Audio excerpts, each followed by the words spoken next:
Çfarë ndodh kur një superfuqi vendos të gjithë flotën e saj ushtarake vetëm pak kilometra larg brigjeve të një kombi tjetër? Kjo analizë, e cila bazohet në vlerësimet e analistit politik David Abdullah, na fut thellë në zemër të një konfrontimi teje të rrezikshëm në Karaibe. Le të eksplorojmë së bashku pasojat tronditëse të kësaj situate, jo vetëm për Venezuelën, por edhe për fqinjet e saj. Jemi në prag të luftës. Këto nuk janë thjesht fjalë dramatike. Ky është vlerësimi i prerë që qëndron në themel të gjithë kësaj analize. Është një deklaratë që jep tonin një situate jashtëzakonisht të tensionuar, e cila rrezikon të destabilizojë të gjithë rajonin e Karaibeve.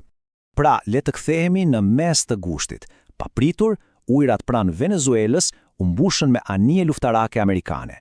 Një forcë stërmadhe detare dhe ushtarake u shfaq, duke dërguar sinjale alarmi në të gjithë Amerikën Latine dhe duke paralajmëruar një ndërhyrje të mundshme në një shkallë të paprecedente. Dhe shkalla e këtij dislokimi është vërtet diçka jashtëzakonshme. Nuk po flasim për një patrullim rutin, as pak.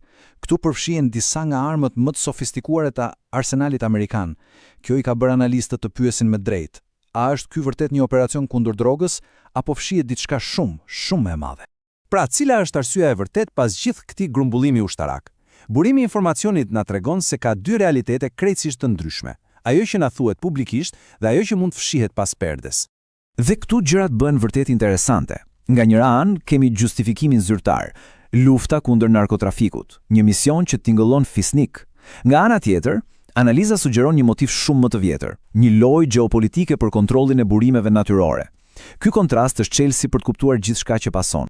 Mirë, po a qëndron vërtet argumenti i narkotrafikut? Le ta testojmë pak këtë ide, apo jo? Dialogu e sfidon drejt për drejt këtë narrativ, duke e përballur me fakte të ftota dhe të dhëna nga një autoritet global si Kombet e Bashkuara. Dhe ja ku i kemi shifrat, të cilat flasin vetë. Sipas të dhënave të OKB-s të cituara në materialin burimor, vetëm një pjesë e vogël, rreth 5%, e kokainës kalon përmes Venezuelës. Dhe ironia më e madhe, ky fakt thuhet se konfirmohet edhe nga vetë Agjencia Amerikane e Luftës kundër Drogës. Kjo e bën justifikimin zyrtar të duket edhe më i dyshimt. Për ta kuptuar sa serioz është ky pretendim, burimi bën një paralele historike që të ngjeth mishit. Justifikimi i narkotrafikut krahasohet me pretekstin e armëve të shkatrimit në masë që u përdor për të justifikuar pushtimin e Irakut.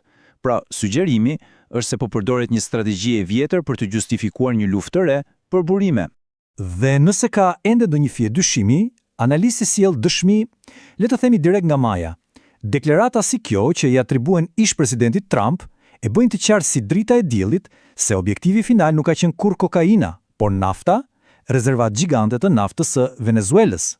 Mirë, por kjo lëvizje nuk ndodh në një boshllëk. Për ta kuptuar plotësisht strategjinë amerikane, duhet të kthehemi pak pas në histori.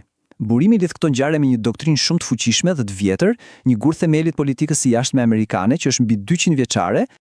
Në thelb, doktrina Monroe ishte një mesazh i qartë nga SBA për të gjithë botën. Ky hemisfer është shobori ynë. Ajo e përcaktoi të gjithë kontinentin amerikan si një zonë ku ndikimi amerikan do të ishte suprem dhe fuqitë e tjera nuk ishin të mirëpritura. Dhe ja ku lidhet me ditët tona. Argumenti paraqitur është se ndërsa dominimi global i Amerikës po sfidohet në skena të tjera botërore, ajo po tërhiqet për të forcuar kontrollin në zonën e saj. Në një botë ku fuqia po ndahet, SBA po sigurohet që askush mos e sfidojë në oborrin e shtëpisë. Dhe ky nuk është thjesht një interpretim, jo. Është një strategji e deklaruar hapur e shkruar bardhëzinë e dokumentet zyrtare të politikave të cituara në burim. Ky shihet si një ringjallje e fuqishme e doktrinës Monroe, një deklaratë se pushteti amerikan në rajon do të rivendoset me çdo kusht. Por e dini si thonë, kur elefantët luftojnë, bari nën këmbë shtypet. Kjo na sjell te pika më kritike dhe më e dhimbshme.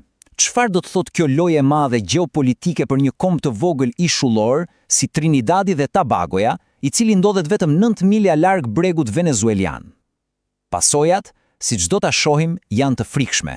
Nga ana ushtarake, rreziku është i menjëhershëm. Sipas analizës, duke lejuar instalimin e radareve amerikanë në territorin e tij, Trinidadi dhe Tobagoja praktikisht vendos një shënjestër mbi veten.